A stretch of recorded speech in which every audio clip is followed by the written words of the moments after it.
எல்லோருக்கும் வணக்கம். முகாமைத்துவ சேவை உத்தியோகத்தர் சேவையில் உள்ள அதிசிறப்பு தரத்துக்கு ஆட்சேர்ப்பு செய்வதற்கான வரையறுக்கப்பட்ட போட்டிப் பரீட்சை 2025 தொடர்பிலான செப்டம்பர் மாத வழிகாட்டல் செயலமர்வு தொடர்பின் அலுவலக முகாமைத்துவம் தொடர்பான 3வது செயலமர்வில் சந்திக்கிறோம்.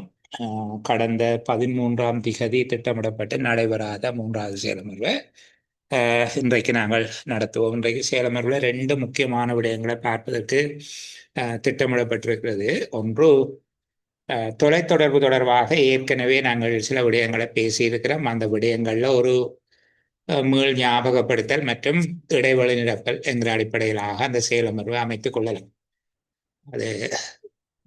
அதில் இருக்கக்கூடிய விடயப்பரப்பு தொடர்பான விடயங்களை நான் ஆங்கில மொழியில் காட்சிப்படுத்துவன். எனக்கு மொழிப்புலமை சார்ந்த சில மட்டுப்பாடுகள் இருந்தாலும் அந்த அடிப்படையாக வைத்துக்கொண்டு அதில் இருக்கக்கூடிய விடயங்களை உங்களோட பேசுகிறேன். நீங்கள் ஓரளவுக்கு அந்த விடயங்களை முழுமையாக நிரப்பிக் கொள்ளுவீங்கள் என்று எதிர்பார்க்கிறேன். சரியா? அந்த பகுதி தொடர்பில் இருக்கக்கூடிய நாங்கள் ஏற்கனவே பார்த்திருக்கக்கூடிய விடயங்களையும் பார்க்காத விடயங்களையும் ஒரு மீள் நிரப்பல் செய்கிற விதமாக இன்றைக்கு பேசுவோம். அப்போ முதலாவது நாங்கள் இந்த தொலைத்தொடர்பு முறைகள் என்பது தொடர்பாக பார்த்தாங்கள். உண்மையில் இந்த தொலைத்தொடர்பு முறை என்று வருகிற போது நாங்கள் 3 விதமாக இந்த விடயத்தை பார்க்க வேண்டும்.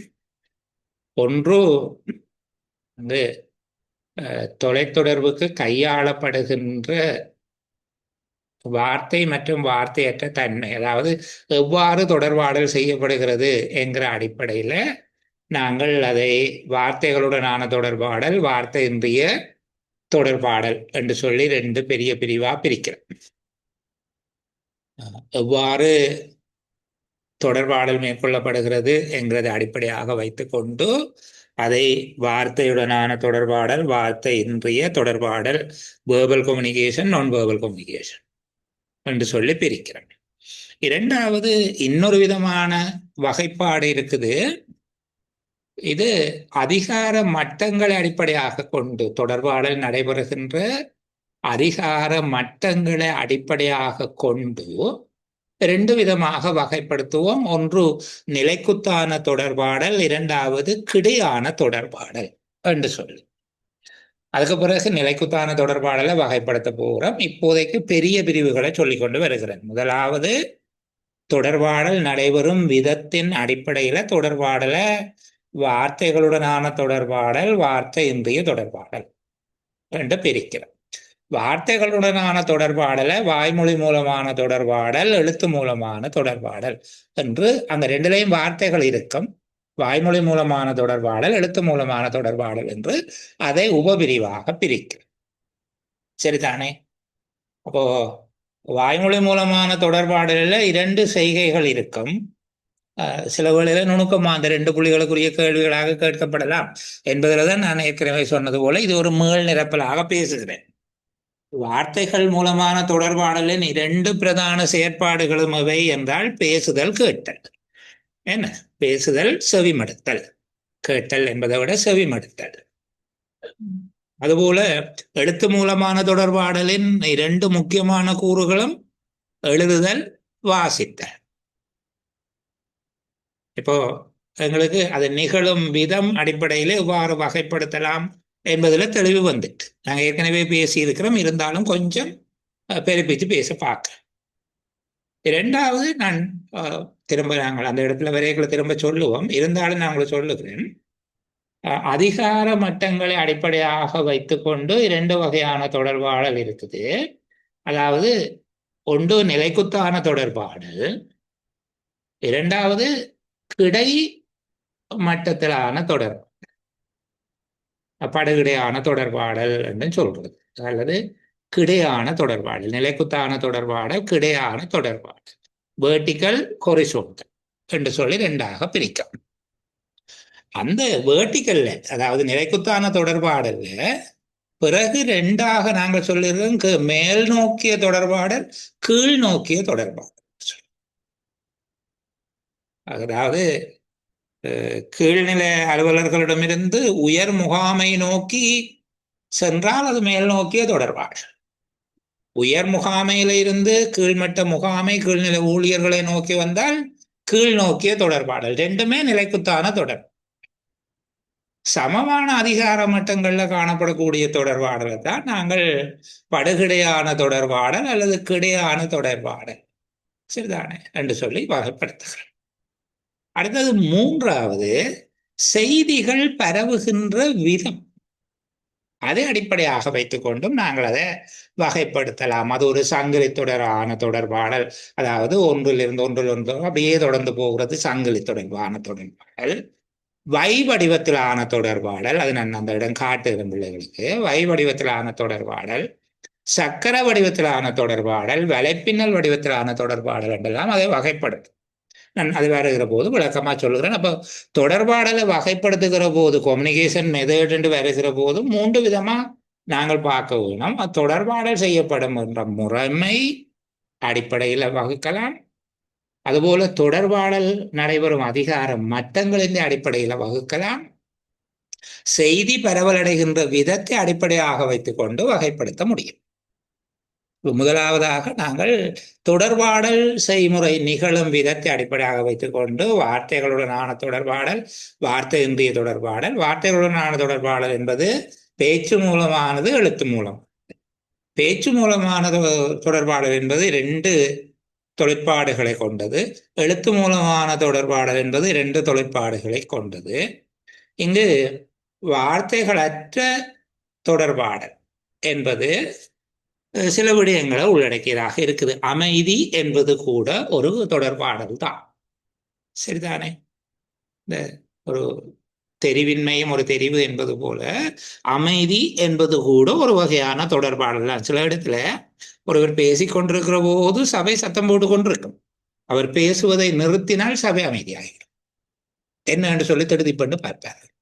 சரி, அந்த இடம். அதனால இங்க பின்னுக்கு நான் வேர்பல் கம்யூனிகேஷன் மெத்தட்ஸ் என்று சொல்லி அல்லது அது தொடர்பான வடிவங்கள் கொஞ்சம் இருக்குது. அப்போ அதை விளக்கமாக பார்த்துக்கொள்வோம். சரி, இந்த பகுதி ஏற்கனவே நான் பேசினது தான். இப்ப இதுல இந்த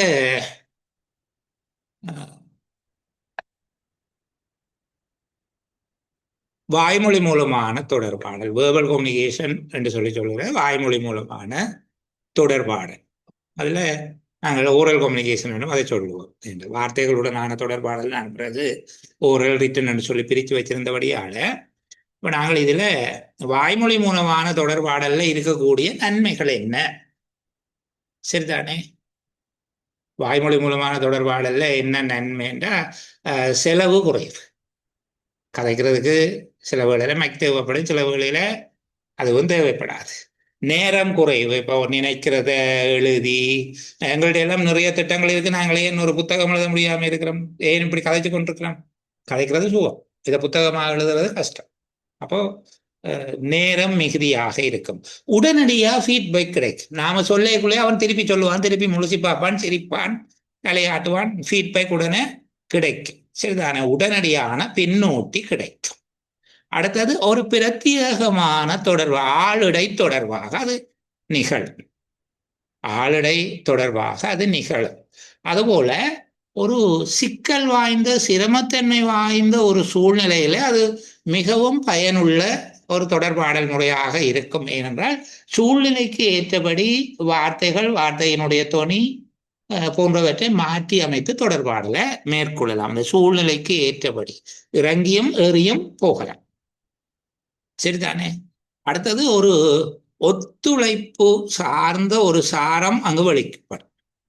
இங்கு கலந்து பேசுகிற போது ஒரு கூட்டிணைந்த உணர்வு ஒன்று அங்க தோன்றுவதாக இருக்கும். அடுத்து ரகசியமான விடயங்களை பேசுவதற்கு அது பொருத்தமானது என்று சொல்லுகிறார்கள். ஏனென்றால் அந்த தகவலை இன்னொருவர் வெளியே போய் சொன்னாலும் அது நம்பகமாக கடத்த முடியாது.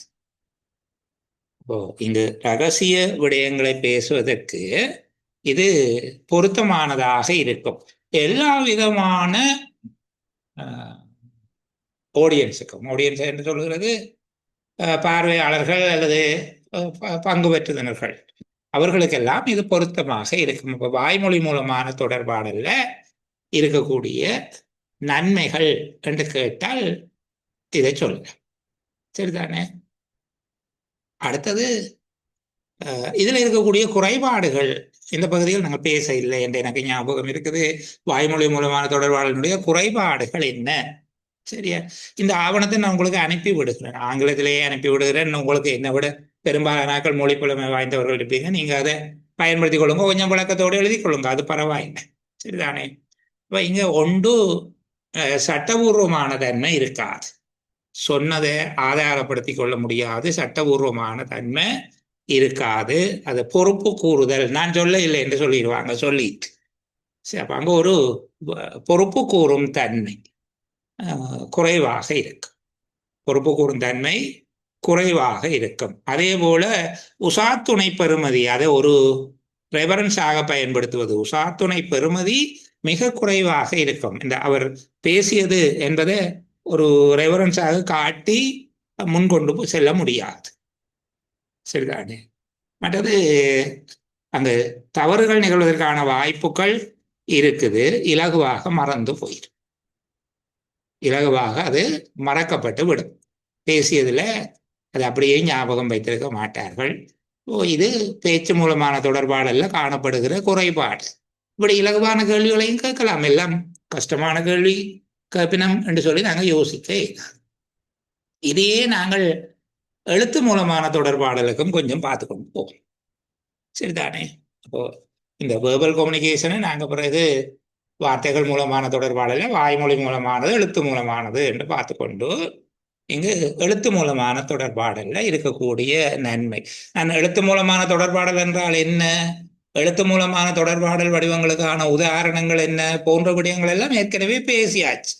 வாய்மொழி மூலமான தொடர்பாடல் என்றால் என்ன, வாய்மொழி மூலமான தொடர்பாடல் வடிவங்கள் என்ன, குறிப்பாக கூட்டங்கள் என்பதை பற்றி பார்த்து கூட்டத்தை பற்றி சிறப்பாக நான் உங்களுக்கு சொல்லி. எழுத்து மூலமான தொடர்பாடல் என்பதில் ரெண்டு முக்கியமான விடயங்கள் பேசப்பட்டிருக்குது. ஒன்று அறிக்கைகள், இரண்டாவது கடிதங்கள். இந்த கடிதங்கள் தொடர்பாக அலுவலக முறைமை மற்றும் அலுவலக முகாமை என்ற ரெண்டு தலைப்புகளுக்குள்ளேயும் கொண்டு வந்து கடிதங்கள் தொடர்பாக ஆவணங்கள் தொடர்பாக நிறைய பேசிட்டு. நான் திரும்பவும் சொல்லுகிறேன், இது ஒரு மீள்நிரப்பல் செயலமர்வாகத்தான் இந்த பகுதியை நான் கையாள விரும்புகிறேன். என்னடா கம்யூனிகேஷன்ங்கிறது ஒரு முக்கியமான தலைப்பாக தரப்பட்டது, அதை நாங்கள் கம்ப்ளீட் பண்ணிட்டோம் என்றால் நாங்கள் அங்கே அலுவலக முகாமைத்துவத்தினுடைய மிகுதி பகுதிக்குள்ள போகையில் ஒரு அலுவலக முகாமையாளருடைய முக்கியமான பணிகளில் நாங்கள் முதலாவது பார்த்து நாங்கள் அவர் ஆட்சேர்ப்பு செய்வார், பயிற்சி அளிப்பார், தொடர்பாடல் செய்வார், இப்படின்னு சொல்லி பார்த்து கொண்டு வருகிற போது தொடர்பாடல் ஒரு பணி என்கிற அடிப்படையில் அங்கே முக்கியத்துவம் பெறும் என்ற ஒரு பகுதியை பேசிட்டு இப்போ நாங்கள் எங்கே நிற்கிறோம் என்கிறத புரிந்து கொள்வதற்காகத்தான் நான் இதை சொல்லுது. சரி, அப்போ எழுத்து மூலமான தொடர்பாடலினுடைய நன்மை என்ன? ஒன்று, நிரந்தரமான ஒரு ஆவணமாக அமைந்துவிடும், சட்ட ரீதியான ஒரு ஆவணமாகவும் இருக்கும். அடுத்தது, பரப்பெல்லை விரிவானது. எழுத்து மூலமான தொடர்பாடல் ஒன்று செய்கிற போது அதனுடைய பரப்பெல்லை விரிவானதாக இருக்கும். நீண்ட செய்தி ஒன்றை வழங்குவதற்கு இது பொருத்தமானதாக இருக்கும். நீண்ட செய்தி ஒன்றை வழங்குவதற்கு வாய்மொழி மூலமான தொடர்பாடலை விட எழுத்து மூலமான தொடர்பாடல் சிறந்ததாக இருக்கும். பொறுப்பு கூறும் தன்மை அல்லது கணக்களி தன்மை என்று சொல்லுகிறது. இங்க மறுக்க முடியாது, நான் சொல்ல இல்லை என்று சொல்ல முடியாது, இல்லை எனக்கு தெரியாது அப்படியான்னு கேட்கலாது. அப்ப அவருடைய கணக்களி தன்மை, நான் நீதான் கணக்கு காட்டணும்னு சொல்லுவேன் நாங்கள். சரிதானே? இந்த விஷயத்துக்கு நீதான் கணக்கு சொல்ல வேண்டியது. இந்த கணக்கு சொல்றேன்டா கூட்டி கழிச்சு சொல்லுவது அல்ல, அதற்கான பொறுப்பு கூறல் அல்லது இதுக்கு இன்னொரு தமிழ் சொல்லுகிறார்கள் கணக்களிதன்மை என்று சொல்லி. அதுபோல நன்மதிப்பு மற்றும் அபிப்பிராயம் கட்டி எழுப்பப்படும். இந்த எழுத்து மூலமான தொடர்பாடலின் மூலமாக நன்மதி, அந்த குட்வில் அண்ட் இமேஜ் என்று சொல்றாரு. இமேஜ் என்றதும் ஒரு வகையான நன்மதிப்பு என்று எடுத்துக்கொள்ளும். சரிதானே? எழுத்து மூலமான தொடர்பாடலில் இருக்கக்கூடிய நன்மைகள் என்று கேட்கப்பட்டால் இந்த பகுதியை நீங்க விளங்கப்படுத்தி சொல்லலாம். அதுபோல எழுத்து மூல தொடர்பாடல்ல என்ன குறைபாடு இருக்குது, அங்க என்னெல்லாம் அட்வான்ஸா இருந்ததோ பேச்சு மூலமான தொடர்பாடல்ல அதை இங்க கொண்டு வந்து டிஸ்அட்வான்ஸ் பண்ணுக்கு. இங்க என்னெல்லாம் அட்வான்ஸா இருக்குதோ அதை கொண்டு பேச்சுல டிஸ்அட்வான்ஸ் பண்ணுக்கு. அவ்வளவுதான். சரிதானே? மாத்தி போட்டு விட்டா முடிஞ்சது தானே, புரிஞ்சு கொள்ளக்கூடியதா இருக்கும். உங்களுக்கு கொண்டு வேகம் குறைந்தது, அதிக நேரம் எடுக்கக்கூடியது. அடுத்தது செலவு கூடியது. ஒரு எழுத்து மூலமான தொடர்பாடல் என்பது நீண்ட செலவு மிக்க ஒன்றாக அது இருக்கும். அந்த ஆளுடை தொடர்பு குறைவாக இருக்கும். ஒருவருக்கு ஒருவர் ஒரு உணர்வு சார்ந்த தொடர்பு குறைவாக இருக்கும். ஒரு பாமர சமூகத்துக்கு பொருத்தமற்றதாக இருக்கும். எழுத்து மூலமான தொடர்பாடல் பாமர தன்மை வாய்ந்த சமூகத்துக்கு பொறுப்பற்றதாக இருக்கும். அடுத்தது ரகசியம் பேணுவதற்கு இது பொருத்தமானது அல்ல. இந்த ஆவணம் திருடப்பட்டால் அல்லது பிரதி செய்யப்பட்டால் அந்த ரகசியம் முழுமையாக சென்றடையும். வாய்மொழி மூலமான தொடர்பாடல்ல ரகசியத்தை கடத்தும் போது 2 அல்லது 3 படிமுறைகள் கடந்து செல்லும் போது அது திரிவடைந்து மாறி போயிடும். ரகசியம் போகாது, வேறு ஏதோ போகும். சரிதானே? அப்ப அவங்க சொன்னது போல அவர் கருப்பு கருப்பாக வாந்தி எடுக்கிறாருங்கிற போது 4வது ஆள்கிட்ட போற போது அது அவர் காகமாக வாந்தி எடுக்கிறார் என்று மாறிவிடும் என்று சொல்லுவாங்க. வாய்மொழி மூலமான தொடர்பாடல். வாய்மொழி மூலமான தொடர்பாடல் ஒரு ரகசியம் கடத்தப்படாது, திரிவடைந்து விடும். ஆனால் எழுத்து மூலமான தொடர்பாடல் எத்தனை படிமுறைகள் கடத்தப்பட்டாலும் ரகசியம் அப்படியே முழுதாக சென்று சேர்ந்துவிடும். அதனாலதான் அதனுடைய ரகசியத்தன்மை, நம்பகத்தன்மை என்பது அங்கு குறைவாக இருக்கு. கோப்பிடல் தொடர்பான நடவடிக்கைகளை மேற்கொள்ள வேண்டி இருக்கும். அது தனியான ஒரு வேலைப்பளுவை கொடுக்கும். எழுத்து மூலமான தொடர்பாடல்ல காணப்படக்கூடிய குறைபாடுகள் திரும்ப பார்த்து கொள்ளுங்க, எழுதி கொள்ளுங்க. என்ன நல்ல தமிழ்ல எழுதி கொள்ளுகிறது நல்லது. இது ஒரு நான் வெர்பல் கம்யூனிகேஷனுக்கான டைப்ஸ், வகைகள். ஒரு வார்த்தைகள் அற்ற தொடர்பாடல் அல்லது சைகைகள் குறியீடுகள் மூலமான தொடர்பாடல் என்று சொல்லப்படுகிறது. அப்போ முதலாவது உடல் சார்ந்தது, அவருடைய நிலை சார்ந்தது, முக பாவனை சார்ந்தது, மனித நடத்தை சார்ந்தது, தொடுகை சார்ந்தது, ஆடை மற்றும் அலங்காரங்கள் சார்ந்தது, குறியீடுகள் மற்றும் சயின்ஸ் அண்ட் குறியீடுகள் என்பது சைகைகளும் குறியீடுகளும் என்பதாக சொல்லலாம். வரைபடங்கள், அட்டவணைகள், வரிப்படங்கள் போன்றவற்றை கொண்டிருக்கும். அடுத்தது பிரசுரங்கள் சார்ந்தது, நிறங்களினாலே அது இருக்கலாம். அதுபோல வெளிச்சங்களையும் நாங்கள் சொல்லுவோம். சவுண்ட், லைட், அமைதி போன்ற பல்வேறு வடிவங்கள் இருக்குது. 15 வடிவங்கள் இதுக்குள்ள இருக்கு. சரிதானே? நாங்கள் லைட்டை சொல்லாமட்டோம், லைட். அதே போல சவுண்ட். இப்போ மணி ஒலி எழுப்புதல் பாடசாலையில் அப்படியான தொடர்பாடல் ஒரு 15 வகையானது இருக்கும். நான் டாக்குமெண்ட்டை தருகிறேன், அதோட சேர்த்து கொடுக்கும். அடுத்து இந்த 2வது வடிவத்துக்குள்ள போகிறேன். இது தொடர்பாடல் நடைபெறுகின்ற முகாமை மட்டங்களுக்கு இடையில எவ்வாறு தொடர்பாடல் நடைபெறுகிறது என்கிற அடிப்படையில நாங்கள் வகைப்படுத்துவதாக இருக்கும். ஒன்று கிடையான தொடர்பாடல், அது நாங்கள் ஹொரிசான்டல் கம்யூனிகேஷன் என்று சொல்லுவோம். கிடையான தொடர்பாடல் என்று சொல்லுவோம். சரிதானே? அடுத்தது நிலைக்குத்தான தொடர்பாடல்.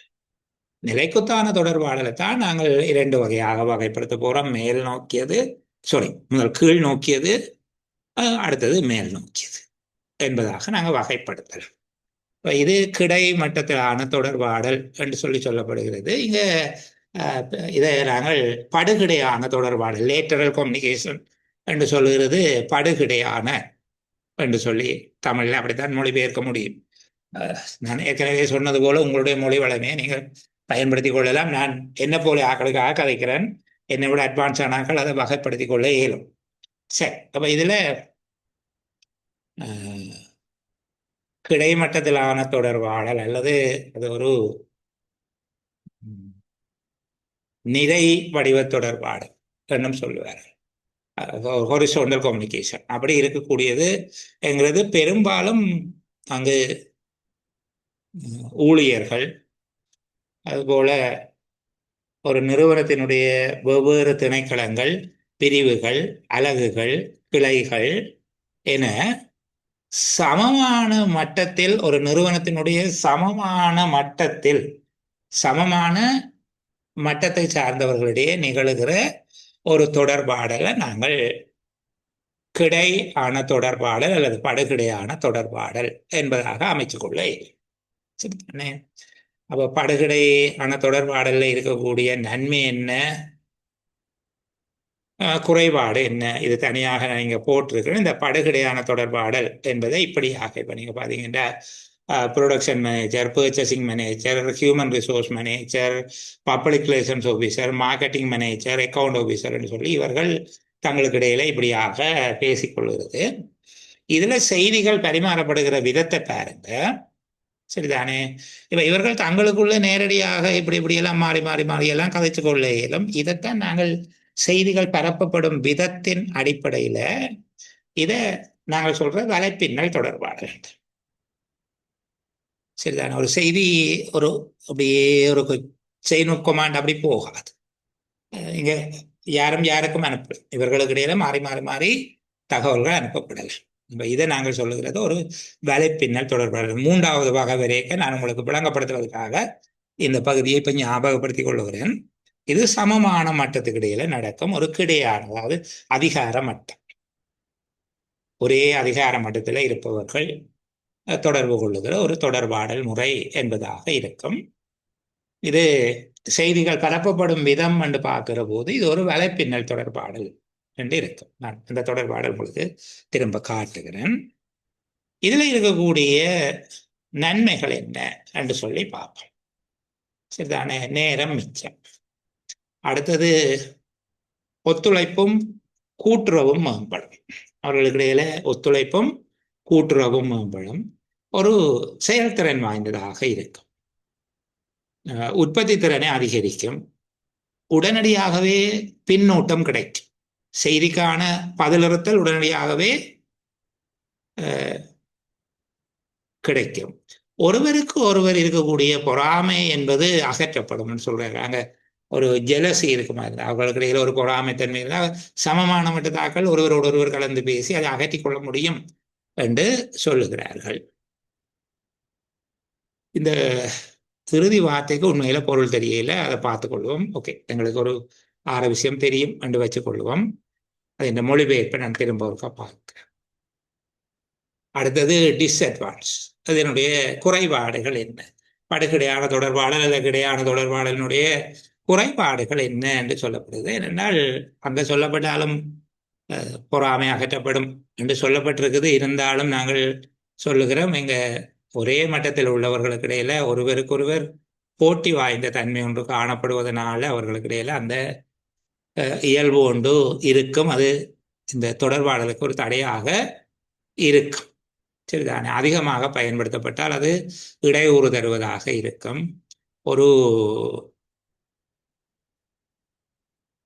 ஒரு பொருத்தமற்ற ஒரு உணர்வு ஒன்று ஏற்படுகிறதுக்கு வாய்ப்பு இருக்கு. என்னென்னா இங்கு வழி நடத்துபவர் இல்லை, எல்லாருமே சமமான ஆக்கள் என்கிறதால ஒரு பொருத்தமற்ற உணர்வு தரக்கூடியதாக இருக்கும்.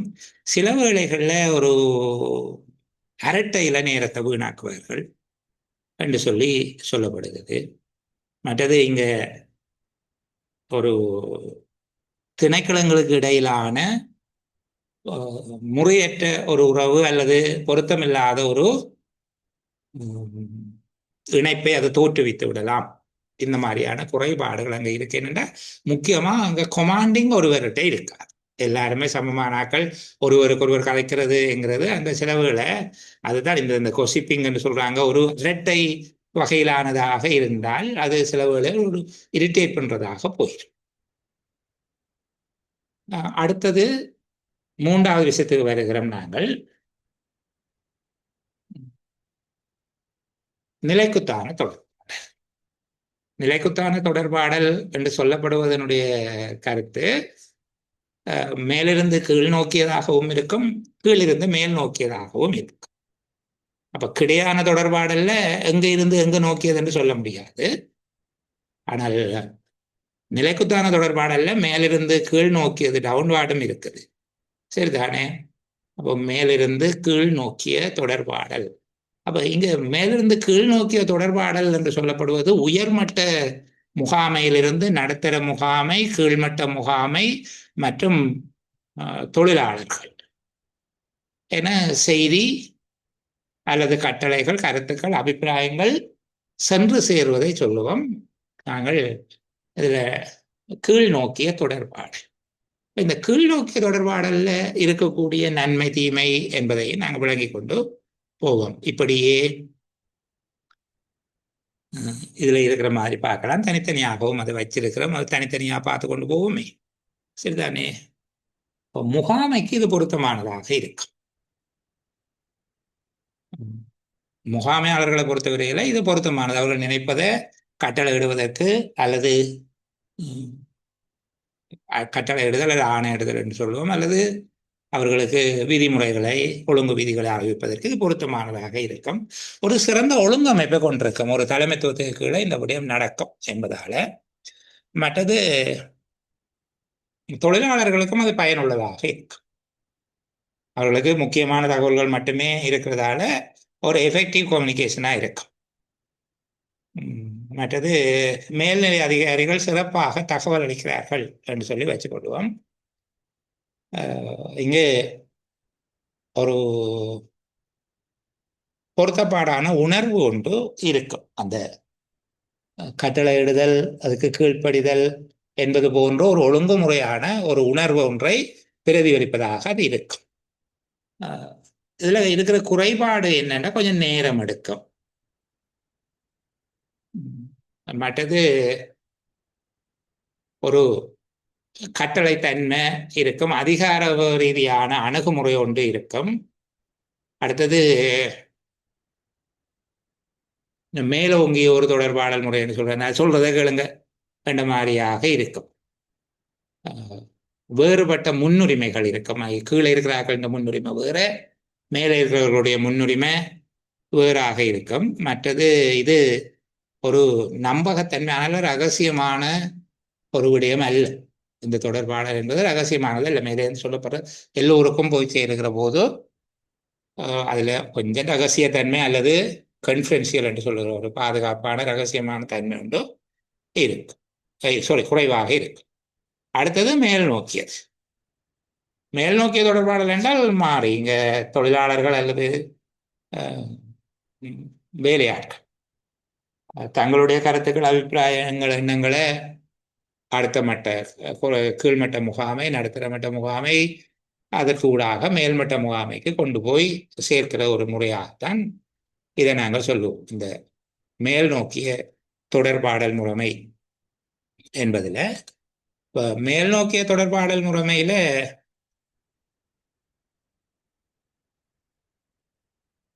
இருக்கக்கூடிய நன்மை தீமை என்ன என்று சொல்லி பார்த்து கொண்டு போவோம். என்ன மேல் நோக்கிய தொடர்பாடல் முறைமை என்று சொல்லுகிறது, ஒரு நல்ல உறவு ஒன்று காணப்படும். அதாவது நல்ல உறவு என்று சொல்லுகிறது, தொழிலாளர்கள் தங்களை மதிக்கிறார்கள் என்கிற உணர்வை பெறுவார்கள். நாங்கள் மதிக்கப்படுகிறோம் என்கிற உணர்வை அவர்கள் பெறுவதாக இருக்கும். இப்போ இதில்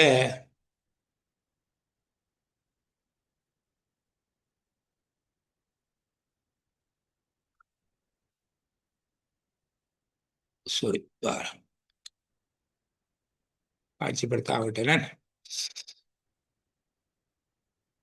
மற்றது ஒரு ஆலோசனை அல்லது அபிப்பிராயங்கள் என்பது பரிமாறப்படுவதாக இருக்கும். என் கீழே இருக்கிறார்கள் எல்லா அபிப்பிராயங்களையும் கேட்டு பிறகு அது அப்படியே 1 மேலே போகும். மற்றது ஒரு விருப்பமான நிறுவன சூழல் ஒன்று ஏற்படும். ஊழியர்களுடைய மனநிலை என்ன, அவர்களுடைய எண்ணப்பாங்கு என்னங்கிறது அறிந்து கொள்ளக்கூடியதாக இருக்கும். ஒரு பின்னூட்டி சார்ந்ததாக இருக்கும். அதாவது மேல்மட்ட முகாமினுடைய தீர்மானங்கள், அபிப்பிராயங்கள், கட்டளைகள் போன்றவை தொடர்பில் கீழே இருப்பவர்கள் எதை உணர்கிறார்கள் என்பதை அவர்கள் கண்டுகொள்ளக்கூடியதாக இருக்கும். மற்றது அவர்கள் ஒரு முறையான அங்கீகாரம் அல்லது முறையான ஊக்கப்படுத்தல் ஒன்று இருக்கும். அவர்களுடைய அபிப்பிராயங்கள், கருத்துக்களை ஏற்றுக்கொள்ளப்படுகிற போது ஒரு முறையான அப்ரிசியேஷன் என்றது ஒரு ஏற்றுக்கொள்ளல் அல்லது அங்கீகரித்தல் என்பதாக எடுத்துக்கொள்வோம். சரிதான். அடுத்த ஒரு கூட்டான தீர்மானம் எடுக்கின்ற முறை இருக்கும். புதிது புனைதல் அல்லது ஆக்கத்திறன் மேம்படும். ஒரு தூண்டுதலாக இருக்கும் அல்லது ஊக்கப்படுத்துதலாக இருக்கும். நிறுவனத்தினுடைய திட்டம் என்பது மேலும் சீரமைக்கப்படுவதாக இருக்கும். இதுலேயும் சில குறைபாடு இருக்கு. கீழ் இருப்பவர்கள் மேல் நோக்கி தொடர்பாடல் செய்கிறதுல இருக்கக்கூடிய குறைபாடு என்னென்றால், இந்த சப்பார்டினேட் என்பது கீழ்நிலை அலுவலர்கள் அல்லது அண்டர் கண்ட்ரோல் ஆஃபீஸர் என்ன கீழமைந்த பணியாளர்கள் என்ன செய்வார்கள் என்றால், உயர் முகாமை எதை விரும்புமோ அதைத்தான் சொல்லுவார்கள். அவர்களுக்கு எதிரான அபிப்பிராயங்களை சொல்வது என்பது பல இடங்களில் சாத்தியம் இல்லாத, அவர் சொல்ல மாட்டார். மேல்மட்ட முகாமை விரும்புகிற விடயங்களைத்தான் அவர்கள், அந்த தகவல்களைத்தான் அவர்கள் வழங்க விரும்புவார்கள் என்பதனால இது ஒரு நம்பகமான தொடர்பாடல் முறையாக இருக்கிறது. இது நம்பிக்கைக்குரியதாக இல்லாமல் ஒரு துதிபாடம் தொடர்பாடல் முறையாக இருப்பதற்கு இருக்கு. அடுத்த மேல்மட்ட முகாமை அதற்கு உரிய பிரதிபலிப்பை காட்டாத போது அது அவர்களை ஊக்கமிழக்க செய்துவிடும். உயர்மட்ட முகாமை கீழ்மட்ட அலுவலர்களுடைய கருத்துக்கள் தொடர்பில் ஒரு பிரதிபலிப்பை காட்டாத போது, ரியாக்ஷன் இல்லையென்றா, ஒரு ரெஸ்பான்ஸ் இல்லையென்றா அவர்கள் என்ன செய்வார்கள் என்றால் அவர்கள் ஊக்கம் இழந்து விடுவார்கள். இது இன்னொன்றாக நாங்கள் சொல்கிறோம். அடுத்தது, இங்கே வெவ்வேறு மட்டத்துக்கு ஊடாக இந்த தகவல் கடத்தப்படுகிற போது உயர்மட்ட முகாமைக்கு அந்த விடயம் சென்றடைவதற்கு நேரம் எடுக்கும். படிப்படியாக கீழ்மட்ட முகாமை, நடுத்தர முகாமை, மேல்மட்ட முகாமை என்றது கடத்தப்படுகிற போது அது சென்றடைவதற்கு ஒரு காலதாமதம் ஒன்று ஏற்படுகிறதுக்கு வாய்ப்பு இருக்கு. அடுத்தது, தனிப்பட்ட இலக்குகளை அடைவதற்காக அதை திரிவுபடுத்துவதற்கு வாய்ப்பு இருக்கு. அலுவலர்கள் தங்களுக்கு நன்மை ஏதேனும் வருகின்ற நோக்கோடு தான் இந்த தொடர்பாடலை அணுகுவார்கள். அப்படி அணுகுவதற்கு வாய்ப்பு இருக்கு. மேனிப்புலேட் பண்ணுவார்கள் என்று சொல்றது, அதை கொஞ்சம் தங்களுடைய நன்மை கருதி அதை அப்படி செய்யறதுக்கு வாய்ப்பு இருக்கு. அதுபோல இந்த அபிப்பிராயங்களுக்கு எதிராக உயர்மட்ட முகாமை ரியாக்ட் பண்ணுமாக இருந்தால் அங்க ஒரு அச்சுறுத்தல் நிலைமை ஒன்று போட்டு, கீழ்மட்டத்திலிருந்து செல்லுகிற கருத்துக்களுக்கு எதிரான ஒரு பிரதிபலிப்பு தோன்றுகிற போது அங்கு அச்சுறுத்தல் ஒன்று தோற்றம் பெறுவதை சொல்லலாம். சரிதானே? அடுத்த மூன்றாவது, இதை பற்றி நான் ஒரு விளக்கமும் முழு சொல்ல போறதில்லை. இதுல ஒரு பகுதியாக இந்த விஷயம் இருக்குது. பாருங்க, இந்த கம்யூனிகேஷன் பேட்டர்ன் என்று சொல்லுகிறோம். இது ஒரு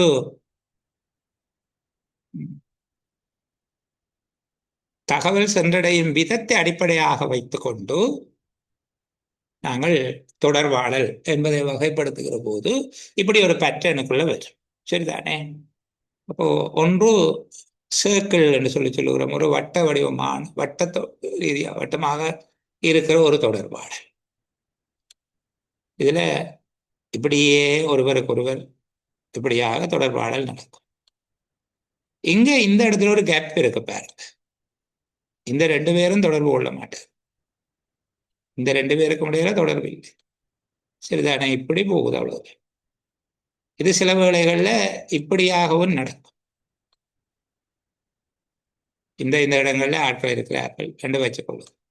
சரிதானே? இதுதான் சங்கிலி வடிவ தொடர்பாடல், செயின் என்று சொல்லி சொன்னாங்க.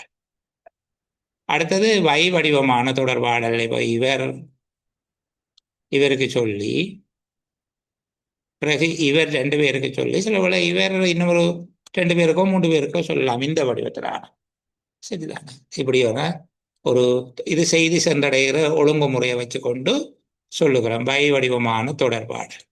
அடுத்தது சக்கர வடிவான தொடர்பாடல். அதாவது நடுவில் இருக்கிறவர் தான் செய்தி வழங்குவார், அதுபோல நடுவில் இருப்பவர் செய்தியை பெறுவார்.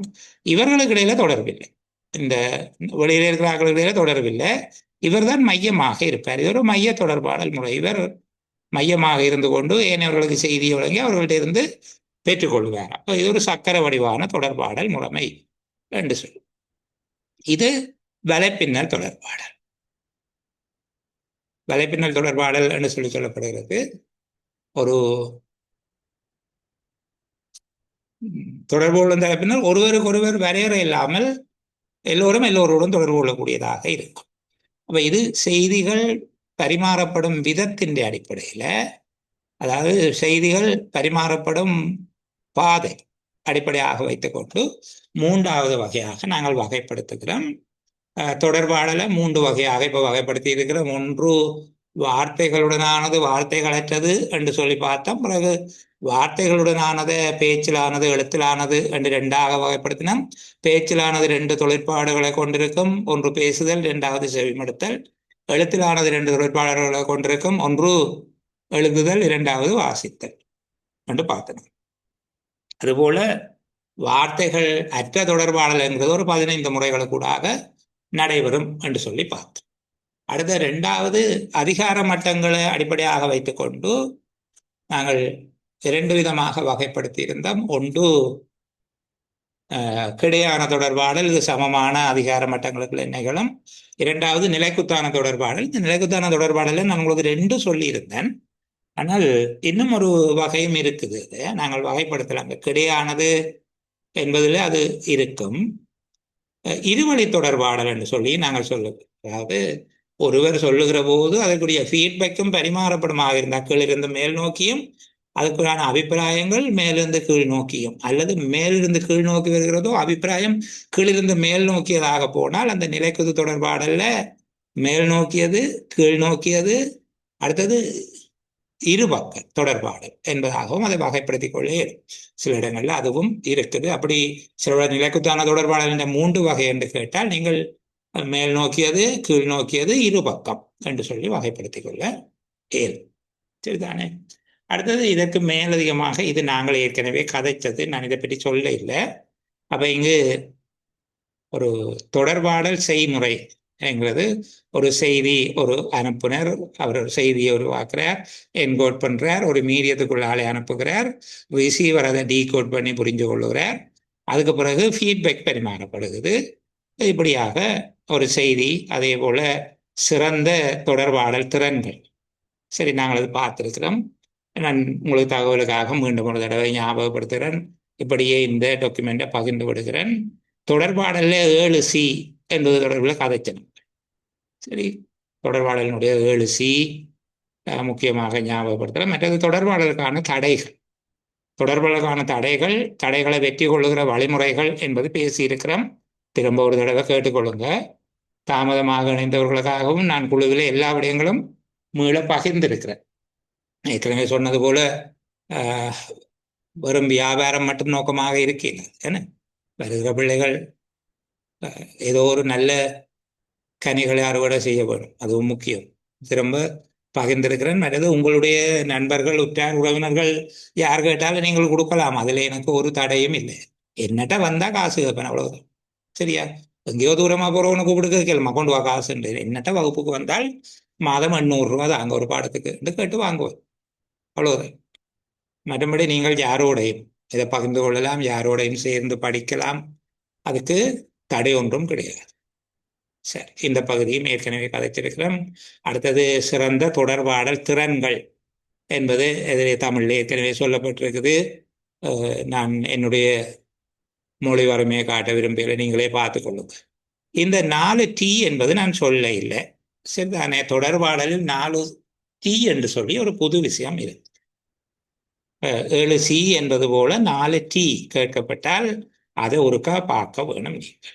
ஒன்று நேரம், இரண்டாவது அதற்குரிய தொனி, தொடர்பாடல் மேற்கொள்ளப்படுகிற தொனி அல்லது அது வெளிப்படுத்தப்படுகிற ஒரு மொழிப்பாங்கு என்பதாக நீங்கள் புரிந்து கொள்ளலாம். மூன்றாவது அதனுடைய நுட்பம், நான்காவது உண்மை என்கிற 4 விடயங்கள். நீங்கள் டைமிங், டோன், டெக்னிக், ட்ரித் என்கிற 4T இருக்குது என்று சொல்லி பார்த்துக்கொள்ளுங்க. இது நான் ஏற்கனவே தவற விட்ட ஒரு விடயம், திரும்ப ஞாபகப்படுத்தி இருக்கிறேன். சரி, தொடர்பாடலில் இந்த பகுதியையும் சேர்த்து கொள்ளுங்க. இது தொடர்பாடலோடு தொடர்புடையது அல்ல, ஆனால் முகாமைத்துவத்தில் பேசப்படுகிற மென்திறன்கள். சரிதானே? ஒரு 7 வகையான மென்திறன்கள் என்பது சொல்லப்பட்டிருக்கு. இதை ஒன்று சுய விழிப்புணர்வு, தன்னைத்தானே அவதானித்தபடி பயணித்த, நான் என்ன செய்கிறேன், நான் பேசுவதை மற்றவர்கள் ஏற்றுக்கொள்கிறார்களா, நிராகரிக்கிறார்களா, அவர்களால் புரிந்து கொள்ள முடிகிறதா இல்லையா என்கிறது ஒரு சுய விழிப்புணர்வு என்று நாங்கள் அதை சொல்லியும். ரெண்டாவது தொடர்பாடல் திறன். மூன்றாவது தீர்மானம் எடுக்கும் திறன். நான்காவது தாங்குதிறன். ஒரு ஒரு விடயத்தை தாங்கி முன்னேறுகிறது என்று வச்சுக்கொள்வோமே. அடுத்தது சக்திப்படுத்துதல், எம்பவர்மெண்ட் என்கிறது பலப்படுத்துதல். பலப்படுத்துதல் என்ன. அடுத்தது பொருந்தி போகிறது, அந்த சூழ்நிலைகளுக்கு ஏற்றபடியாக ஒரு ஃப்ளெக்சிபிளாக பொருந்தி போகிற தன்மை என்று சொல்லலாம். அடுத்தது ஒரு ஒத்துழைப்பு சார்ந்த இன்டெகிரிட்டி என்கிறது, அது உட்புகுத்தல் என்றெல்லாம் தமிழ் சொல்லுகிறார்கள், நாங்கள் அதை விளங்கிக் கொள்வோம். ஒரு இணைந்து பயணிக்கிற விதமான தன்மை, சரிதான இன்டெகிரிட்டி என்கிறது. இந்த 7 திறன்கள், மென் திறன்கள் சில வேளையில கேட்கப்பட்டால் முகாமைத்துவத்துக்குள்ள அந்த மாதிரியான கேள்விகள் கேட்கப்படலாம். சரி, முக்கியமான ஒரு விடயம் நான் சொல்ல மறந்துட்டேன். எனக்கு எங்கள்ட பிள்ளை ஒரு ஆள் இந்த பேப்பர் எடுத்து அனுப்பியிருந்தாங்க, ஃபோட்டோ பிடிச்சு. நான் நான் நினைக்கிறேன் முகாமைத்துவம் சார்ந்த வினாத்தால் கிடைக்க இல்லை என்று சொல்லி என்னுடைய அவதானத்தில் அப்படி இருந்தது போலதான் இருந்தது. அதை இன்னொரு சகோதரி அந்த போட்டோக்களை PDF ஆக மாற்றி தந்திருந்தாங்க. நான் அந்த குழுவில் பகிர்ந்திருக்கிறேன். நீங்கள் அதை பார்த்து கொண்டு, ஏற்கனவே பழைய வினாத்தாள் உண்டு, தென் மாகாணத்தினுடையது பார்த்திருந்த நீங்கள். இது மத்திய அரசினுடைய வினாத்தாள் 2023 நடந்தது. மிகுந்த பெரிய ஆசையோடு அவங்க தங்களுடைய சிறந்த ஒரு உழைப்பு, கடினமான முயற்சியினாலே அதை பெற்று எல்லோருக்கும் பகிர்ந்திருக்கிறார்கள். இந்த வேளையில் மிகுந்த நன்றியை அவங்களுக்கு சொல்ல வேணும். நான் அவங்க தான் தந்தாங்க என்று சொல்லி காட்டித்தான் அந்த பேப்பரை போட்டிருந்தேன். அவங்களுக்கு நன்றி சொல்லி தான் குரூப்பில் போட்டிருந்தேன். ஆர்வமுடையவர்கள் பயன்படுத்தி கொள்ளுங்கள், சரிதானே. அப்போ இவ்வளவு விடயங்கள்லாம் நான் தொடர்பாடல் தொடர்பாக உங்களுக்கு பேசுறதுக்கு திட்டமிட்டிருந்த விடயங்கள். இதை தவிர முறை சார்ந்த தொடர்பாடல், முறை சாராத தொடர்பாடல் என்று சொல்லியும், அது ஒரு ஒழுங்கமைக்கப்பட்ட விதத்தில் இருந்தால் தொடர்பாடலை முறை சார்ந்தது என்றும், ஒரு உத்தியோகபூர்வமானது அல்லாத தொடர்பாடலை முறைசாரா தொடர்பாடல் என்றும் வகைப்படுத்தலாம் என்று இன்னொரு வகைப்பாடு இருக்குது. அது அவ்வளவு முக்கியத்துவம் வாய்ந்தது இல்லை என்கிற அடிப்படையில் நான் அதை எடுத்து உங்களுக்கு சொல்ல இல்லை, சரியா. இதில் உங்கள்கிட்ட இருந்து ஏதேனும் பிரதிபலிப்புகள் இருந்தால் ஆஃப் ரெக்கார்டிங்களை காத்திருக்கிற நீங்கள் பேசலாம். அப்போ நாங்கள் தொடர்ந்து பேசுவோம். முகாமையினுடைய பணிகள் அல்லது அலுவலக முகாமையாளருடைய பணிகள் என்று சொல்லி பார்க்கிற போது, நாங்கள் முதலாவது சொன்னாங்கள் ஆட்சேர்ப்பு செய்தல், என்ன வேலை கமர்த்தல் அல்லது ஆட்சேர்ப்பு செய்தல். நான் இந்த விடயங்களை காட்சிப்படுத்தாமலே உங்களோட ஒரு கலந்துரையாடலாக பேசிக்கொண்டு போக விரும்புகிறேன். அப்ப நிறுவனம் ஒன்று ஆட்சேர்ப்பு செய்கிறது 2 விதமாக நாங்கள் வகைப்படுத்தலாம். ஒன்று உள்ளக ஆட்சேர்ப்பு அல்லது வரையறுக்கப்பட்ட ஆட்சேர்ப்பு. ஏற்கனவே நிறுவனத்தின் பணியில் இருப்பவர்களில் இருந்து பதவிக்கான நியமனத்தை வழங்குது. இப்போ எங்கட MSO சுப்ராமன், இது ஒரு உள்ளக ஆட்சேர்ப்பு. வெளியிலிருந்து எழுதலாது தானே, MSOவா இருக்கிறவர் தான் வரலாம். அப்படி மாதிரி உள்ளக ஆட்சேர்ப்பு. இப்போ நிறுவனத்தில் ஏற்கனவே பணியாளராக இருப்பவர்களில் இருந்து குறித்த பதவி ஒன்றுக்கு அல்லது பதவிகளுக்கு ஆட்சேர்ப்பு செய்து கொள்வதை சொல்லலாம் உள்ளக ஆட்சேர்ப்பு. இரண்டாவது திறந்த ஆட்சேர்ப்பு அல்லது வெளியக, எக்ஸ்டர்னல் ஓப்பன், வெளியக ஆட்சேர்ப்பு. ஆட்சேர்ப்பு முறைகள் எவ்வாறு அமையும்?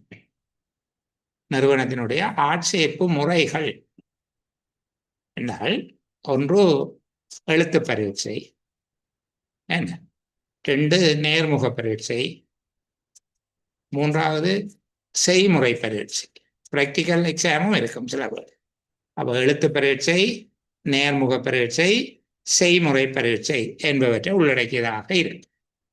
இப்போ அரச நிறுவனம் ஒன்றில் ஆட்சேர்ப்பு செய்வதற்கான வழிகாட்டிகள் என்று சொல்லி கேட்கப்பட்டால், இது நீங்கள் கோடுகளையும் போகலாம், ஆஃபீஸ் மேனேஜ்மெண்ட்டுக்குள்ளேயும் போகலாம், ஆஃபீஸ் சிஸ்டத்துக்குள்ளேயும் போகலாம், எதுக்க வேணுமென்றாலும் எடுத்துக்கொள்ளுங்க. அல்லது ஜென்ரல் பேப்பருக்கையும் போடலாம். FRக்கு மட்டும் பெறா, மற்ற எல்லாத்துக்குள்ளேயும் பெறா.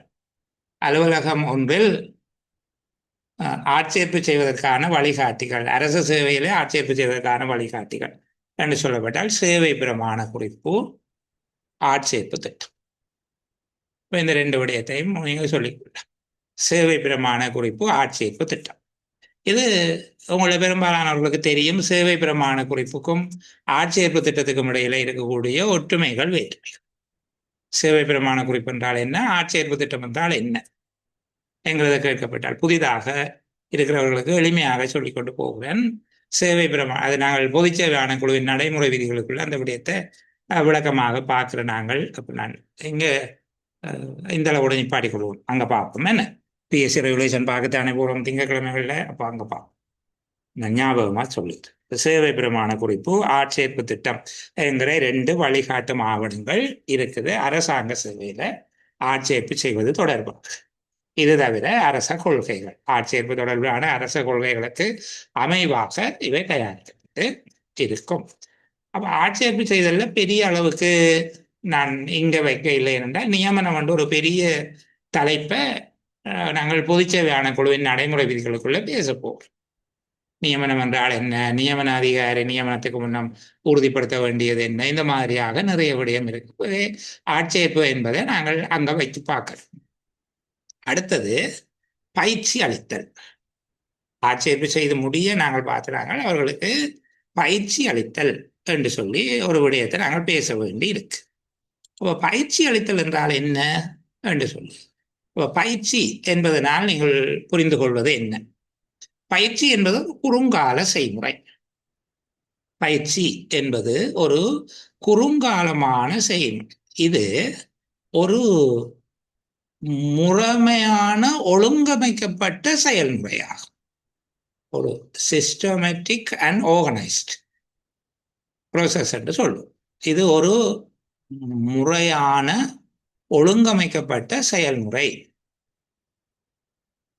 இதன் மூலமாக விடய அறிவு, தொழில்நுட்ப அறிவு மற்றும் திறன்கள் என்பவை மேம்படுத்துவதற்கு எதிர்பார்க்கப்படுகிறது அல்லது வழங்குவதற்கு எதிர்பார்க்கப்படுகிறது.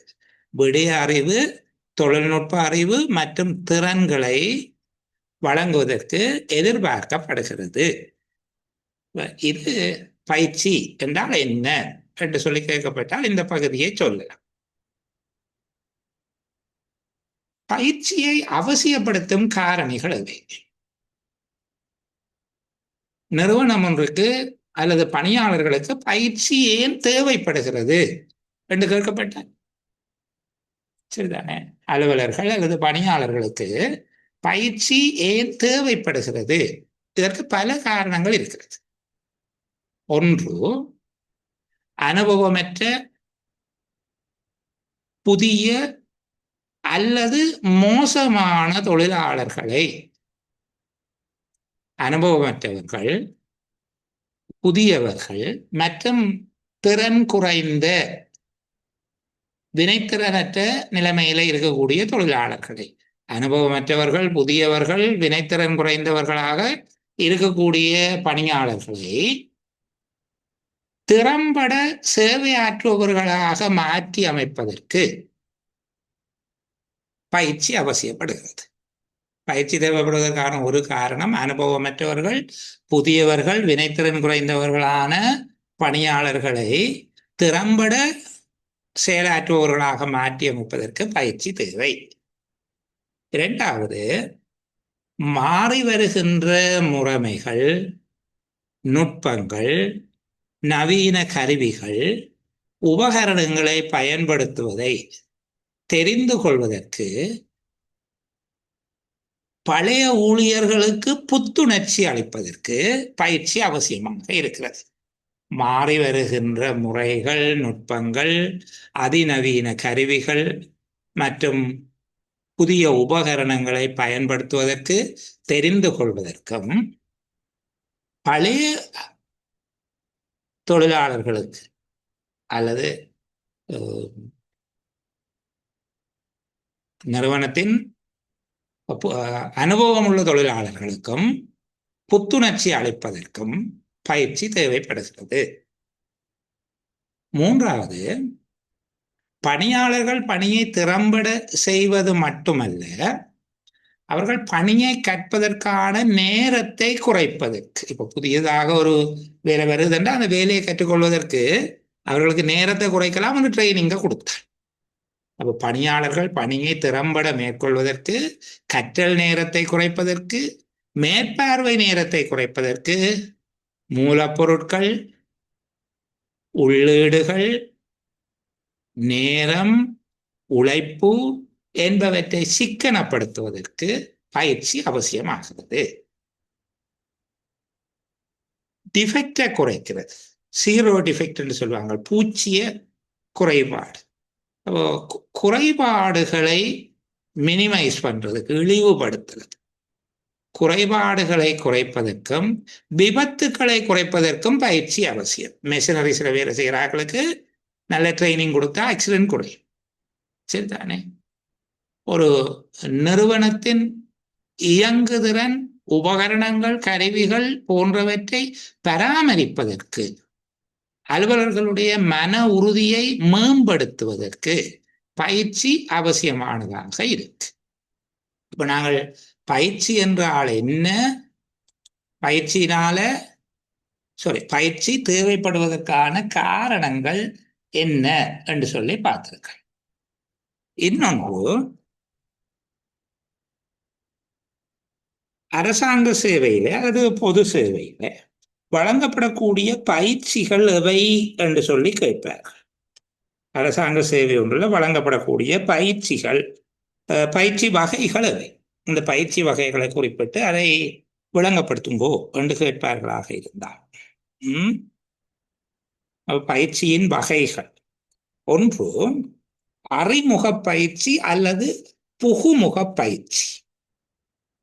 அறிமுக பயிற்சி அல்லது புகுமுக பயிற்சி, இண்டக்ஷன் ட்ரைனிங் என்று சொல்றது. உத்தியோகத்தர்களை புதிதாக வேலைக்கு சேர்த்து கொள்ளுகின்ற சந்தர்ப்பத்தில் அவர்களுக்கான புகுமுக பயிற்சி வழங்கப்படுகிறது. இங்கு அவர்கள் தங்களுடைய கடமை பொறுப்புகளை ஆரம்பிப்பதற்கு முன்பாக கடமை பொறுப்புகள் தொடர்பான விடய அறிவு, தொழில்நுட்ப அறிவு, திறன்கள் போன்றவற்றை வழங்கும் நோக்கில இது மேற்கொள்ளப்படுகிறது. அப்ப அறிமுக பயிற்சி அல்லது புகுமுக பயிற்சி என்று சொல்லி சொல்லுவோம். இரண்டாவது, தொழில் பயிற்சி. இது கற்புலனாகும் உற்பத்தி அல்லது சேவைகளை வழங்குவதற்காக பயிற்றுவிப்பது. கற்புலனாகும் உற்பத்தி அல்லது சேவைகளை மேற்கொள்வதற்காக பயிற்றுவிப்பது. உதாரணமாக இந்த தாதியர் பயிற்சி, சரிதானே? அதுபோல மெக்கானிக்கல் ஒர்க்னு சொல்லுவோம், அதாவது பொறியியல் சேவைகளுக்கான பயிற்சி போன்றவற்றை எல்லாவற்றையும் இதுக்குள்ள சொல்லலாம் நாங்கள். மூன்றாவது, மேற்பார்வை பயிற்சி. முகாமைத்துவ தொழிற்பாடுகள்ல ஒன்று ஊழியர்களை மேற்பார்வை செய்வது, சரிதானே? இவ்வாறான மேற்பார்வை பணிகளை செய்பவர்களுக்காக வழங்கப்படுகிற பயிற்சியை நாங்கள் மேற்பார்வை பயிற்சி என்று சொல்லுவோம். இன்னொன்று கெப்பாசிட்டி பில்டிங் என்று சொல்லுகிறது, இயலளவு விருத்தி பயிற்சி. குறிப்பாக நிறைவேற்று தர அலுவலர்கள், பதவி நிலை தர அலுவலர்களுக்கு வழங்கப்படுகின்ற அறிவு மேம்படுத்தல் பயிற்சி அல்லது இயலளவு விருத்தி பயிற்சி. சேவை கால பயிற்சி என்று சொல்லி இன்னொன்று இருக்கு. சேவை கால பயிற்சி, அதாவது உத்தியோகத்தர்கள் சேவை செய்யும் போது வழங்கப்படுகிற பயிற்சி. புதிதாக அறிமுகப்படுத்தப்படுகிற பாடத்திட்டங்கள், விடயங்கள், சட்டங்கள், விதிகள், பிரமாணங்கள் போன்றவை தொடர்பாக தெளிவுபடுத்துவதாக வழங்குகிறார். இப்போ உங்களை கூப்பிட்டு வச்சு தகவல் அறியும் சட்டம் தொடர்பாக பயிற்சி வழங்கினால் அது சேவை கால பயிற்சி. ஆசிரியர்களை கூப்பிட்டு வச்சு புதிதாக மாறுகிற கல்வி திட்டம் தொடர்பாக பயிற்சி வழங்கினால் அது சேவை கால பயிற்சி, சரிதானே? அதையும் நாங்கள் சொல்லலாம் சேவை கால பயிற்சி. அல்லது இன்னொன்று இருக்குது, வேலையின் போதான பயிற்சி. வேலையின் போதான பயிற்சி என்றால் அவரை வேலைக்கு சேர்த்து போட்டு ஒரு சிரேஷ்ட அதிகாரியின் கீழ் அவரை பணியாற்றுவதற்கு அனுமதிக்கிறது. இப்போ அலுவலகத்தில் புதிதாக ஆட்சேர்ப்பு செய்யப்பட்ட இலங்கை நிர்வாக சேவையை சேர்ந்தவர்கள், கணக்காளர் சேவையை சேர்ந்தவர்கள் போன்றவர்களை ஒரு சிரேஷ்ட பதவி நிலை அலுவலர்களை விடுவார்கள். ஒரு சிரேஷ்ட கணக்காளர்களை கணக்காளராக அமர்த்துவார்கள். அதுபோல ஒரு பிரதேச செயலரின் கீழே உதவி பிரதேச செயலராக அமர்த்துவார்கள். அப்ப அதை சொல்லுகிறது வேலையின் போதான பயிற்சி. அடுத்தது வேலை சுழற்சி, அதுவும் ஒரு வகையான பயிற்சி. அலுவலர்கள் அலுவலகத்தோடு தொடர்புடைய எல்லா வகையான வேலைகளையும் கற்றுக்கொள்வதற்காக குறிப்பிட்ட கால இடைவெளியில் அவர்களை பிரிவுகளுக்கு இடையில இடமாற்றம் செய்து சுழற்சி முறையில் அவர்களுக்கு சேவைகளை வழங்குது. இவற்றை நாங்கள் சொல்லுகிறது பயிற்சியினுடைய வகைகள். சரிதானே? இப்போ பயிற்சியினுடைய வகைகள் என்று கேட்கப்பட்டால் இந்த விடயங்களை நீங்கள் சொல்லக்கூடியதாக இருக்கும். பயிற்சி வகைகள் சொல்லுங்க. அரச அலுவலர்களுக்கு வழங்கப்படக்கூடிய பயிற்சி வகைகள். அடுத்தது பயிற்சியினாலே ஏற்படுகிற நன்மைகள். பயிற்சியினால் ஒரு நிறுவனம் பெற்றுக்கொள்ளக்கூடிய நன்மைகள் எவை என்று கேட்பார்கள். 2 விதமாக நாங்கள் பார்க்கலாம். பயிற்சியின் மூலமாக நிறுவனம் பெற்றுக்கொள்ளக்கூடிய நன்மைகள், தொழிலாளர்கள் பெற்றுக்கொள்ளக்கூடிய நன்மைகள். நிறுவனம் பெற்றுக்கொள்ளக்கூடியது என்று ஒன்று தரத்தினை மேம்படுத்துவது. சரிதானே? தரம், அளவு, உற்பத்தியினுடைய தரம், அளவு மேம்படுவது. குறைபாடுகள் குறைவடைகிறது. சிறந்த அறிவு, திறன், தொழில்நுட்பம் தெரிந்த தொழிலாளர்கள் தவறுகளை செய்வதற்கு வாய்ப்பில்லை. ஆகவே தயாரிப்பினுடைய தரம், அளவு என்பவை அதிகரிப்பதற்கு இது வாய்ப்பாக இருக்கும் பயிற்சி. அப்போ ஒன்று தரத்தை மேம்படுத்துவது, உற்பத்தியினுடைய தரம், அளவு என்பவை மேம்படுத்துவது. 2, ஒரு நிறுவனம் அதன் எதிர்கால பணியாளர் தேவைகளை பூர்த்தி செய்வதற்கு பயிற்சி உதவுகிறது. ஒரு சிறந்த உள்ளக பயிற்சி ஒன்றின் மூலமாக, உதாரணமாக இப்போ வைத்தியர்களுக்கான உள்ளக பயிற்சி, இன்டர்ன்ஷிப் ட்ரைனிங் என்று சொல்லுவார்கள், உள்ளக பயிற்சி. அப்போ அந்த வைத்தியத்துறை தனக்கான எதிர்கால பணியாளர் தேவையை பூர்த்தி செய்வதற்காக அவர்களுக்கு பயிற்சியை வழங்குது. ஒரு டாக்டருக்கு பின்னால பேர் லைன்ல போய் படிப்பினும். சரி, அப்ப 2வது ஒரு நிறுவனம் அதன் எதிர்கால ஆளணி தேவைப்பாடுகளை பூர்த்தி செய்வதற்கு உதவுகிறது. 3, நிறுவனத்தினுடைய வேலை சூழலை மேம்படுத்துவதற்கு நன்கு திட்டமிடப்பட்ட பயிற்சியினால நேரான எதிர்விளைவுகள் தோன்றுகின்றன. உற்பத்தி, தயாரிப்பினுடைய தரம், அங்கு பொருளாதார ரீதியான நன்மைகள் போன்றவை ஏற்படும். அப்போ நிறுவனத்தினுடைய தொழிற்சூழலை, ஒர்க்கிங் என்விரான்மெண்ட் இம்ப்ரூவ் ஆகும், மேம்படுவதற்கு அது உதவியாக இருக்கும். அலுவலர்களுடைய உடல் நலம் மற்றும் பாதுகாப்பு என்பனை மேம்படுகிறது. உடல் நலம் மற்றும் அவர்களுடைய பாதுகாப்பு மேம்படுகிறது. வழக்கற்று போவது, இந்த பூமராகிறன்னு சொல்லுவாங்க, பூமராகிறது இல்லாமல் போகும். ஏன்? அவர்கள் புதிய நுட்பங்களை கற்றுக்கொள்வதன் மூலம் ஏஐ வருகுது என்ற உடனே எல்லாரையும் கூப்பிட்டு ஏஐ படிப்பித்த உடனே எல்லாரும் இப்போ பூமரா இல்லை. சரிதானே? இல்லாட்டி பூமராகிடுவாங்க, ஒன்றும் தெரியாது.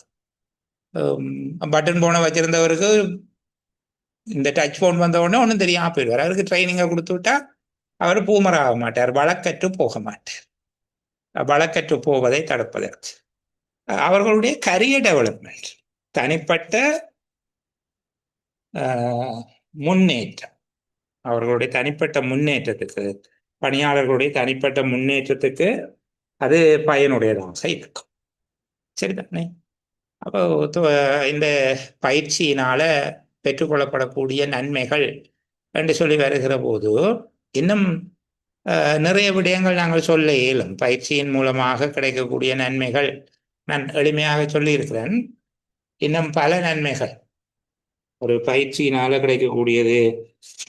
உற்பத்தி அல்லது சேவையினுடைய தரம் அதிகரிக்கிறது, அளவு அதிகரிக்கும், உற்பத்தி திறன், அதாவது வினைத்திறன், விளைதிறன் என்பன அதிகரிக்கிறது, இழப்புக்கள், நட்டங்கள் குறைகிறது, விபத்துக்கள், உடலியல் ரீதியான விபத்துகள் குறையும், உடலியல் ரீதியான பாதுகாப்பு அதிகரிக்கும், இயந்திரங்கள் உபகரணங்கள்ல இருந்து உச்சமான அல்லது உத்தமமான பயன்பாட்டை பெற்றுக்கொள்ளலாம், மேற்பார்வைக்கான தேவையினுடைய அளவு குறையும், விரயங்கள் குறைக்கப்படும், ஊழியர்களுடைய ஊக்கம் அதிகரிக்கும், ஊழியர்களுடைய மன உறுதி அதிகரிக்கும், நவீன அறிவு திறன் போன்றவை வளர்கிறது, காலாவதியான திறன்களை கொண்டவர்களாக இருக்கும் நிலை இல்லாமல் போகும், அதான் வழக்கற்று போகின்ற நிலை இல்லாமல் போய்விடும். இப்படியாக அவர்களுக்கு நிறைய நன்மைகள் கிடைக்குது. ஊழியர்களுக்கு மட்டும் என்று கேட்கப்பட்டார். ஊழியர்களுக்கு கிடைக்கக்கூடிய நன்மை என்ன என்று கேட்டால், அவர்கள் புதிய அறிவு, திறன், தொழில்நுட்பம் ஆகியவற்றை பெற்றுக்கொள்ளுகிறார்கள். காலாவதியான திறன்கள் என்ன வழக்கொழிந்து போகிறவர்களாக இருக்கின்ற தன்மை இல்லாமல் போய் உயர்ந்த தன்னம்பிக்கையை பெறுகிறார்கள். பதவி உயர்வுக்கான கூடிய வாய்ப்பு கிடைக்கிறது. கூடிய வெகுமதிகளை, நிதி சார்ந்த நிதி சாராத நன்மைகளை பெற்றுக்கொள்ளக்கூடியதாக இருக்கிறது. மாறி வருகின்ற உலகத்தில் ஏற்படக்கூடிய அல்லது தொழிற்சூழலில் ஏற்படக்கூடிய மாற்றங்கள், புதிய செயற்பாடுகள் என்பவற்றை சமாளிக்கக்கூடியதாக இருக்கிறது. வேலையில் அவர்களுக்கு உடல் ஆரோக்கியம், பாதுகாப்பு என்பவை அதிகரிக்கிறது. ஊக்கமும் திருப்தியும் மகிழ்ச்சியான வேலை சூழலும் ஏற்படுகிறது. இப்படியாக ஊழியர்களுக்கு ஏற்படுகிற நன்மைகள் என்று சொல்லி கேட்கப்பட்டால் அதை நீங்கள் சொல்லு. நிறுவனத்துக்கு ஏற்படுகிற நன்மைகள் என்று கேட்கப்பட்டால் நான் முதல் சொன்ன மாதிரியான விடயங்களை சொல்லிக்கொள்ளக்கூடியதாக இருக்கும். பொதுவாக நன்மைகள் என்று கேட்டால் ரெண்டையும் மிக்ஸ் பண்ணி அடிக்கலாம். சரிதானே? அப்படி கேட்க மாட்டேன். பெரும்பாலும் நிறுவனத்துக்கு ஏற்படுகிற நன்மைகள், ஊழியர்களுக்கு ஏற்படும் நன்மைகள், பொதுவாக நன்மைகள், பயிற்சியினுடைய நன்மைகள் என்று சொல்லி கேட்கலாம். சரி, ஒரு நிறுவனம் தனக்கான பயிற்சி திட்டத்தை அல்லது பயிற்சிக்கான தேவையை பகுப்பாய்வு செய்கின்ற படிமுறைகள் எவை என்று கேட்பார். ஒரு நிறுவனத்தின் பயிற்சி தேவை பகுப்பாய்வு, சரிதானே? அப்ப பயிற்சி தேவை பகுப்பாய்வு என்றால் என்ன? அதன் படிமுறைகள் எவை? இது ஒரு நீட் அசஸ்மெண்ட் தான். என்ன? Training need assessment. ஒரு பயிற்சி தேவை பகுப்பாய்வு. நிறுவனத்தில் பயிற்சிக்கான தேவைகளை இனங்கண்டு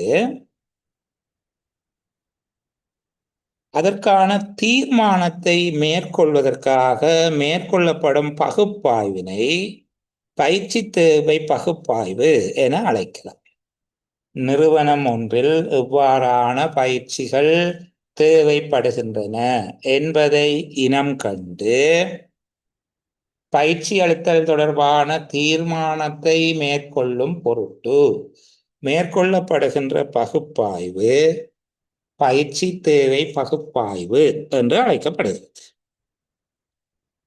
இதனை படிமுறை ரீதியாக நாங்கள் விவரிக்கலாம். முதலாவது, ஒரு அலுவலகம் அல்லது நிறுவனத்தில் நிறைவேற்றப்படுகின்ற பல்வேறுபட்ட பணிகள் அடையாளப்படுத்தப்படுதல். முதலாவது என்ன செய்ய போறீங்க? அந்த நிறுவனத்துல என்னென்ன ஆக்டிவிட்டிஸ் நடக்குது என்று சொல்லி நீங்கள் அதை ஐடென்டிஃபை பண்ண போறீங்க. ஒரு அலுவலகம் அல்லது நிறுவனத்தில் நிறைவேற்றப்படுகின்ற பணிகள் அல்லது செயற்பாடுகளை அடையாளப்படுத்தல். 2, நிறைவேற்றப்படும் பணிகள் அல்லது செயற்பாடுகள் ஒவ்வொன்றினதும் இயல்புகளை பகுப்பாய்வு செய்தல். அப்ப முதலாவது அங்க இருக்கக்கூடிய ஆக்டிவிட்டிஸ் என்னன்னு அடையாளப்படுத்துகிறது. அந்த ஆக்டிவிட்டிஸ் அதனுடைய பண்புகள், சரிதானே, அதை பகுப்பாய்வு செய்தீங்க. அங்க இருக்கக்கூடிய செயற்பாடுகள் அல்லது நடவடிக்கைகள் தொடர்பாக அவற்றின் பண்புகளை பகுப்பாய்வு செய்தல். 3வது, ஒவ்வொரு பணி அல்லது செயற்பாட்டுக்கும் தேவையான அறிவு, தகமை, தொழில்நுட்ப திறன்கள், மென்திறன்கள் போன்றவற்றை தீர்மானிப்பது. சரிதானே? அந்த ஒவ்வொரு வேலைக்கும் தேவையான அறிவு, தகமை, தொழில்நுட்ப திறன்கள் மற்றும் ஏனைய மென்திறன்கள் அல்லது ஏனைய திறன்கள், அது வன்திறனோ மென்திறனோ என்னும் சரிதானே, திறன்கள் என்பவற்றை நிச்சயித்தல், தீர்மானித்தல், அதுக்கு என்னென்ன வேணும். அடுத்தது, தற்போது அக்கருமங்களை ஆற்றுவதற்காக நியமிக்கப்பட்டவர்களின் தகமை, அறிவு, திறன் என்பவற்றை பகுப்பாய்வு செய்தல். இப்போ சொல்லுகிற படிமுறை விளங்குதா? முதல்ல போய் என்ன செய்றீங்க, நிறுவனத்தில் என்னென்ன வேலை நடக்குது என்று பார்க்குறீங்க. ரெண்டாவது, அந்த வேலையினுடைய தன்மையை அளக்குறீங்க, அந்த வேலைக்கு என்னென்ன இயல்பு இருக்கு. மூன்றாவது, அந்த வேலைகளை நிறைவேற்றுவதற்கு என்னென்ன தகுதி வேணும், சரிதானே, அவர்களுக்கு என்னென்ன அறிவு, திறன், தகமை தேவை என்று பார்க்குறீங்க. இப்ப இருக்கிறார்கள், அந்த வேலையை செய்கிறார்கள், எவ்வாறான அறிவு, திறன், தகமை என்பவற்றை கொண்டிருக்கிறார்கள் என்பதை பகுப்பாய்வு அல்லது மதிப்பாய்வு செய்கிறீங்க. இப்போ தேவையானவற்றுக்கும் இருப்பவற்றுக்கும் இடையிலான இடைவெளியினை கணிப்பீடு செய்கிறீங்க. தற்போது தேவைப்படும் தகமைகள், திறன்கள் என்பவற்றுக்கும் பதவியில் இருப்பவர்களுடைய தகமைக்கும் இடையிலான இடைவெளியை பகுப்பாய்வு செய்கிறீங்க. இடைவெளியை நிரப்பும் வகையில் பயிற்சி திட்டத்தை தயாரித்துக் கொள்கிறீர்கள். இதுதான் பயிற்சி தேவை பகுப்பாய்வு. சரியா?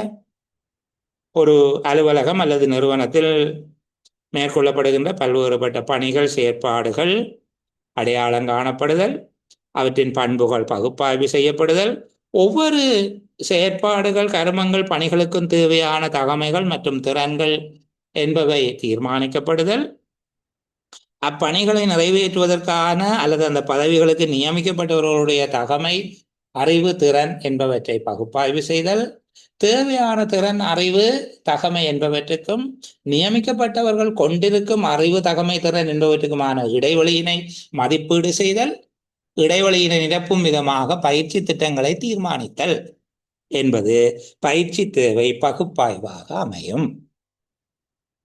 புரியுதா? இப்போ பயிற்சி தேவை பகுப்பாய்வு என்றால் என்ன என்று கேட்டால், இப்போ உங்களால சிறப்பாக பதிலளிக்க முடியும். ஒரு பயிற்சிக்கான தேவை பகுப்பாய்வு என்ன என்று சொல்லி கேட்டால் நாங்கள் உளவையும் சொல்லக்கூடியதா இருக்கு. சரியா? இன்னும் சில மேலதிகமான விஷயங்கள் நாங்கள் பேசுவோம்.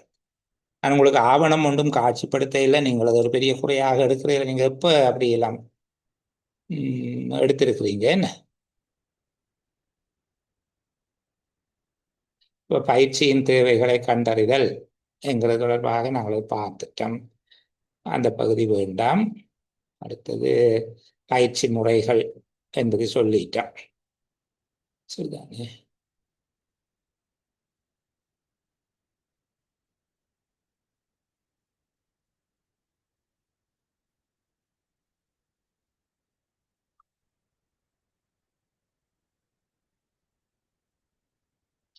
சரி, பயிற்சி தொடர்பாக இவ்வளவுதான் முக்கியமான விடயங்கள் இதில் சொல்லக்கூடியதாக இருக்கும்.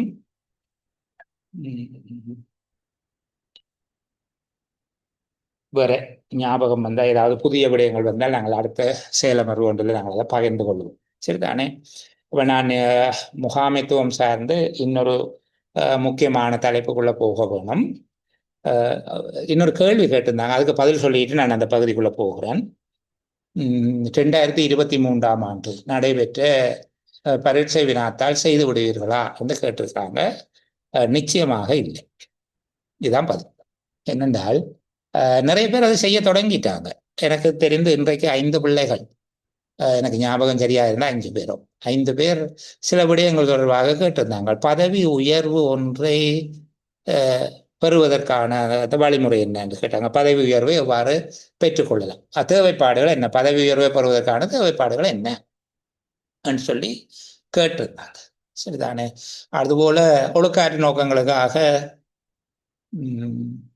இடமாற்றம் செய்யப்படுகின்ற 3 சந்தர்ப்பங்கள் சொல்லுங்கோ என்று சொல்லி கேட்டிருந்தாங்க. சிலது ஏற்கனவே நாங்கள் சொல்லி கொடுத்திருந்தாலும் அதில் சில குழப்பங்கள் இருக்குது, தெளிவுபடுத்துவதற்காக கேள்வி கேட்கிறாங்க. எனக்கு அந்த ஒரு பிள்ளை கேட்ட, கிருஷ்ணா கேட்ட ஞாபகம் இருக்கு, சொல்லுகிறேன். மற்றவர்களும் இவ்வாறான கேள்விகளை கேட்டிருந்தார்கள். நீங்கள் தான் இப்போ உதாரணத்துக்கு பயிற்சி அளித்தல் முடிஞ்சுதா, பயிற்சி தொடர்பாக கேட்கப்பட்டிருக்கக்கூடிய அந்த கேள்விகள் எல்லாவற்றையும் எடுத்து வச்சுக்கொண்டு பார்க்கணும். அலுவலகம் தொடர்பாக நான் அலுவலகம் என்பது கம்ப்ளீட்டா முடிச்சிட்டேன். சரிதானே? அலுவலக முறைமை தொடர்பாக கம்ப்ளீட்டா முடிச்ச போது இதுக்குள்ள இல்லை. ஏற்கனவே படிப்பிச்ச தொடர்பாக அலுவலகம் என்பது தொடர்பில் தெளிவாக காணொளி குரல் ஒலிப்பதிவு எல்லாம் பதிவு செய்திருக்கிறோம். அதுபோல கோப்பிடுதல் தொடர்பாக ஆவண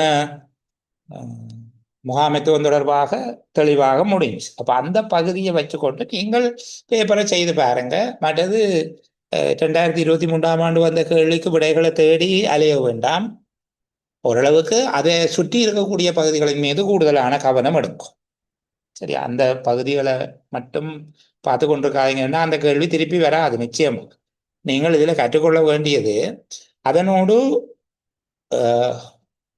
அருகமைந்த விடயங்கள், அதை விட்டு அது மாதிரியான விடயங்களை தேடிக்கொள்வதும், மற்றது வந்து வினாக்களினுடைய கட்டமைப்பை புரிந்து கொள்வது. 2 புள்ளிக்கு 4 புள்ளிக்கு 8 புள்ளிக்கு எப்படியாக கட்டமைக்கப்பட்ட வினாக்கள், பல்லறிவு வினாக்கள், கட்டுரை வினாக்கள் கேட்டிருக்கிறார்கள், எந்தெந்த மூல முடுக்குகளுக்குள்ள எல்லாம் நுழைந்து வெளியே வந்திருக்கிறார்கள் என்கிற விஷயத்தை பார்க்கறது தான் அந்த பேப்பருடைய பயன்பாடே தவிர அதுக்குரிய விடைகளை தேடி அதோட வினைக்கடுகிறது இல்லை. அது எந்த பயனையும் உங்களுக்கு தராதுன்னா அந்த கேள்வி போடவே மாட்டார்.